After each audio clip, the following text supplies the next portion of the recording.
మొదటి తిమోతి 6:6. సంతృష్టి సహితమైన దైవభక్తి గొప్ప లాభసాధకమై ఉన్నది. 6 కదా. బట్ గాడ్లీనెస్ విత్ కంటెంట్మెంట్ అంటే తగినంత దాన్ని కలిగి ఉండడం. సంతృష్టి సహితమైన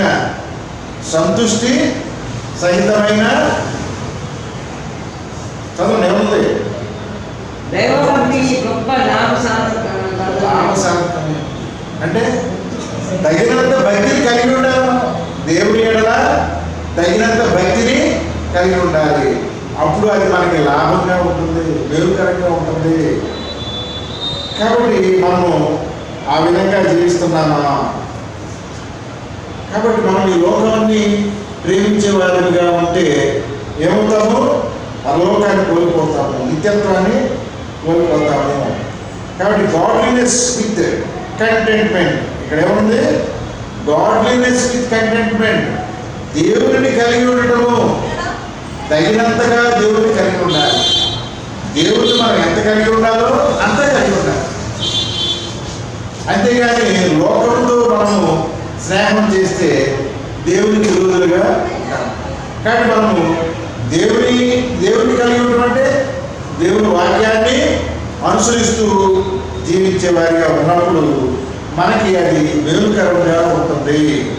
తర్వాత మత్తయి సువార్త 7:14, మత్తయి సువార్త 7:14 చూద్దాం.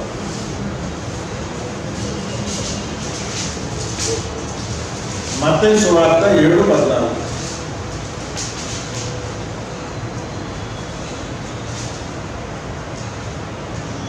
పూర్వకాలము వెడల్పును ఆ దారి విశాలమైనది, దాని ద్వారా ప్రవేశించేవారు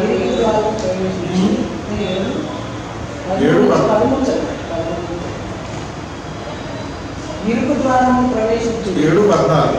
నాశనములకు పోవు ద్వారము వెడల్పును, దాని దారి విశాలమై ఉన్నది, దాని ద్వారా ప్రవేశించేవారు అనేకులు. జీవములకు పోవు ద్వారము ఇరుకును, ఆ దారి సంకుచితమై ఉన్నది. కాబట్టి అక్కడ మనకి 2 దారులు ఉన్నాయి. నారో ఈజ్ ద వే, ఒకటి చాలా ఇరుగ్గా ఉంది. విచ్ లీడెత్ అంటు లైఫ్, కష్టాలతో కూడి ఉంటుంది. అది ఈ లోకంతో స్నేహం చేయదు. మరి ఇష్టానుసారమైన జీవితం, స్వేచ్ఛాపూరితమైన జీవితం ఉండదు. కొన్ని నియమ నిబంధనలతో కూడిన జీవితము జీవించాలి మనం. అప్పుడు ఏమవుతుందండి? మనము నిత్య జీవంలోనికి మనం వెళ్తాము. అయితే దానిలోకి వెళ్ళేవాళ్ళు చాలా కొద్దిమంది, ఇరుకు మార్గంలో ప్రవేశించేవాళ్ళు కొద్దిమంది అనే వాక్యము చాలా స్పష్టంగా మనకి చెబుతుంది. తర్వాత తీతు 2:13, తీతుకు రాసిన పత్రిక 2:13.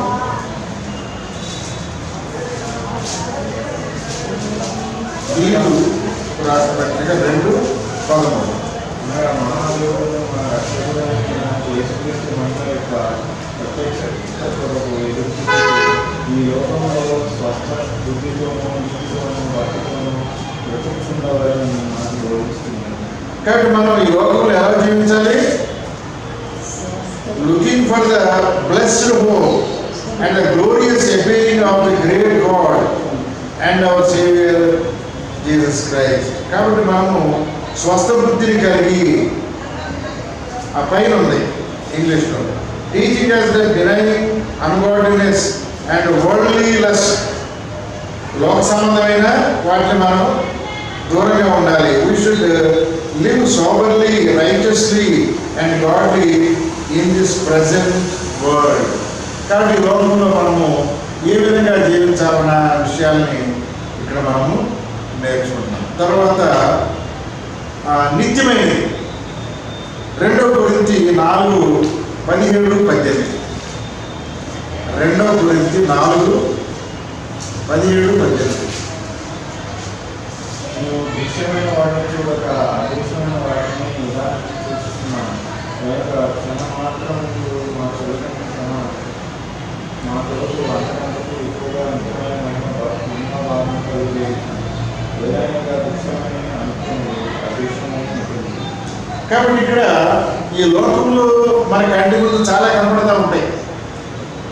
కాబట్టి for our light affliction which is but for a moment worketh for us a far more exceeding and eternal weight of glory, while we look not the things which are seen. కానీ మనము ఆ నిత్యమైన మహిమలను ప్రవేశించాలంటే ఈ లోకంలో మన కంటికి కనపడే వాటికి ఆకర్షించబడకూడదు. But the things which are not seen, మనకి ఆ పరలోకంలో మన కొరకు దాచి ఉంచిన వాటిని మనం వెతకాలి. మన కంటికి కనపడేవన్నీ అశాశ్వతం, టెంపరల్, కానీ కనపడనివి నిత్యం. కానీ ఒకనొక రోజున పేతురు గారు చెప్పినట్టుగా ఈ భూమి నాశనమైపోతుంది, కానీ మనకు కనపడని ఆ దేవుని రాజ్యం నిత్యము ఉంటుంది అనే విషయాన్ని మనము గ్రహించాలి. తర్వాత విధేయత కలిగి మనము ఈ లోకంలో కొనసాగాలి. ద్వితీయోపదేశకాండము 11వ అధ్యాయం 18 నుంచి 20. ద్వితీయోపదేశకాండము 11, 18 నుంచి 20.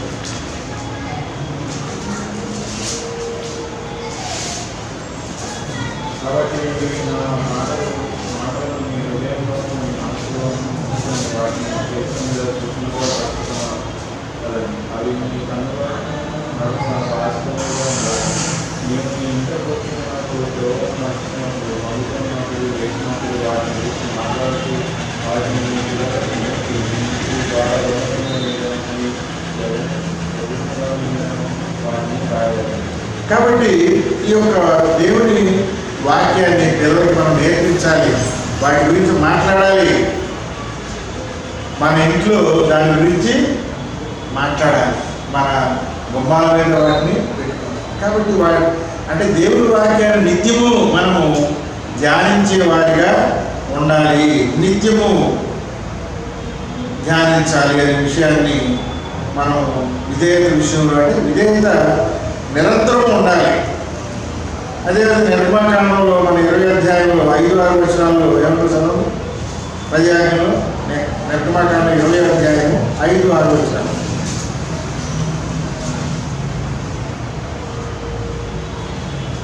నిర్గమ 20వ అధ్యాయము 5-6 వచనాలు. నన్ను ద్వేషించి వారి విషయంలో 3-4 తరముల వరకు తండ్రుల దోషమును కుమార్తె తిరిగి రప్పించి. కాబట్టి మనము ఆ విధేయత కలిగి లేకుండా దేవుడికి అవిధేయులుగా ఏమవుతాము, శపించబడతాము, శిక్షించబడతాము. కాబట్టి ఇక్కడ సాతాను కుటుంబ వ్యవస్థని నాశనం చేస్తుంది. ఇవాళ మ్యారేజ్ సిస్టమ్నే పాడు చేసేస్తుంది. పెళ్ళైన తర్వాత విడాకులు అయిన తర్వాత వేరే చేసుకోవడం, ఇదంతా కూడా ప్రపంచాన్ని సర్వనాశనం చేసే విధానం మనం చూస్తున్నాం. కాబట్టి వాళ్ళ అభివృద్ధి అని చెబుతూ మానవులు ఏం చేస్తున్నారు, దేవుడు ఏర్పాటు చేసిన ఆ వ్యవస్థని నాశనం చేస్తున్నారు. కాబట్టి ఈ సాతాను నిరంతరం కూడా వివాహ వ్యవస్థని నాశనం చేసేవాడిగా ఉన్నాడు. చూడండి, ద్వితీయోపదేశకాండము 28వ అధ్యాయంలో ఏముందో ఒకసారి చూద్దాం. ద్వితీయోపదేశకాండము 28వ అధ్యాయంలో అక్కడ చూస్తే అవన్నీ కూడా మనం ఆ 28వ అధ్యాయం చాలా పెద్దగా ఉంటుంది. అవన్నీ కూడా అక్కడ 28వ అధ్యాయం మొదటి నుంచి 14 రోజుల్లో కనుక చూస్తే అక్కడ ఆశీర్వాదాలు చూస్తాం, అనేక ఆశీర్వాదాలని చూస్తాం. అంటే దేవుడి మాటకి విధేయులుగా మనం ఉన్నప్పుడు ఎలా ఉంటాము, ఇశ్రాయేలు ఎలా ఉన్నారు. అదేవిధంగా 15వ వచనం నుంచి మరి శాపాల గురించి మనం చూస్తాం. కాబట్టి ఆ 28వ అధ్యాయంలో దేవుడికి విధేయులుగా ఉంటే ఏమవుతుంది, అవిధేయులుగా ఉంటే ఏమవుతుంది అనేది మనం చూస్తాం. చూడండి, 1 పేతురు 5:8. 1 పేతురు 5:8. 1 పేతురు 5వ అధ్యాయం 8వ వచనం. విపరమైన బుద్ధి కలవారిని మెలుగుగా ఉంది, మీ విరోధి అయిన అపవాది దర్శించు సింహం వలె ఎవరిని నిలుపుమా అని వెతుకుతూ తిరుగుతున్నాడు. కాబట్టి అడవుల్లో సింహము జంతువులు వేటాడడానికి ఏ విధంగా తిరుగుతూ ఉంటుందో,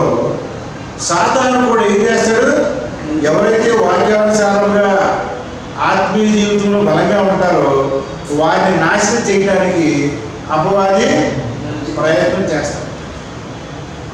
కాబట్టి దేవుడి సంఘంలో మనం బలంగా ఉన్నప్పుడు మన మీద ఇంకా ఎక్కువగా ఉండే అవకాశం ఉంటుంది. కాబట్టి మనము ఆ అవకాశాన్ని అపవాదికి ఇవ్వకూడదు. అపవాదికి మనము అవకాశము ఇవ్వకుండా ఉండాలి. తర్వాత యోహాను 10:10, యోహాను సువార్త 10:10.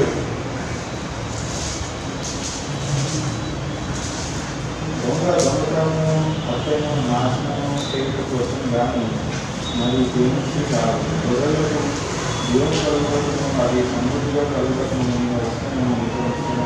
కాబట్టి ఇక్కడ దొంగ అంటే ఎవరు? ఇక్కడ అపవాది ఏం చేస్తాడు? ఎప్పుడు కూడా దొంగతనం చేయడానికి వస్తాడు. మనలో ఉండే దేవుని ఆత్మని దొంగిలించడానికి వస్తాడు. అవ్వ దగ్గరికి ఏ విధంగా వచ్చాడు, మన దగ్గరికి కూడా వచ్చి మన ఆత్మను దొంగతనం చేసి దురాత్మను ప్రవేశించడానికి ప్రయత్నం చేస్తాడు. కానీ మన నిరంతరం కూడా మన ఆత్మను పదిలంగా పరిశుద్ధంగా కాపాడుకోవాలి. కాబట్టి దేవుని యొక్క జ్ఞానం లేకపోవడం వల్ల చాలామంది నశించిపోతారు. చూడండి, హోషేయ గ్రంథము 4:6. హోషేయ 4:6. హోషేయ 4:6. హోషేయ 746 746. నా జనులు జ్ఞానం లేని వారై నశిస్తున్నారు. మీరు జ్ఞానము చదివిస్తున్నావు కనుక నాకు యాజకులు కాకుండా నేను విసర్జించున్నాను. ನೀವು దేవుని ధర్మశాస్త్రం నచ్చింది కనుక నేను మీ కుమారులను పడుతున్నాను. కాబట్టి ఇక్కడ హోషేయ ఏం చెప్తున్నాడండి? హోషేయ ఏం చెప్తున్నాడు? జ్ఞానం కలిగి ఉండాలి. ఎటువంటి జ్ఞానము? హోషేయ చెప్పేది, నీవు జ్ఞానమును విసర్జించున్నావు. జ్ఞానం అంటే ఏంటి? దేవుని యొక్క వాక్యమే మనకి జ్ఞానం. మెస్సయ్య మనకి వాక్యంగా ఉన్నాడు, ఆయన జ్ఞానముగా ఉన్నాడు. My people are destroyed for lack of knowledge. దేవుని పిల్లలు ఏం చేస్తారంట? జ్ఞానం లేకుండా ఉన్నారు. Because thou has rejected knowledge. మెస్సయ్య యూదులు ఏం చేశారు? ఇశ్రాయేలు ఏం చేశారు? తృణీకరించారు మెస్సయ్యని, ఆయన సులువు వేశారు.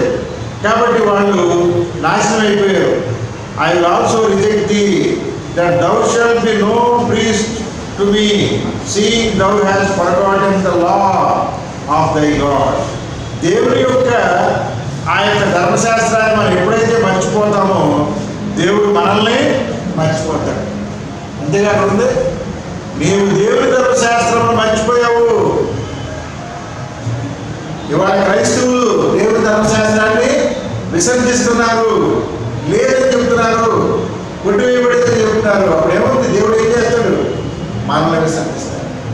కాబట్టి మనం చాలా జాగ్రత్తగా వాక్యంలో ఉండే జ్ఞానాన్ని గ్రహించాలి. యోహాను 8:32, యోహాను సువార్త 8:32 ఏం చెప్తుందో చూద్దాం.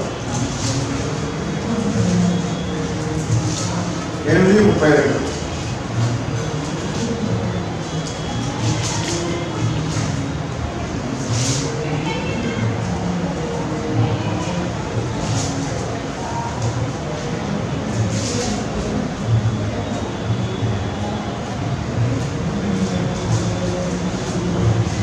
చదవండి.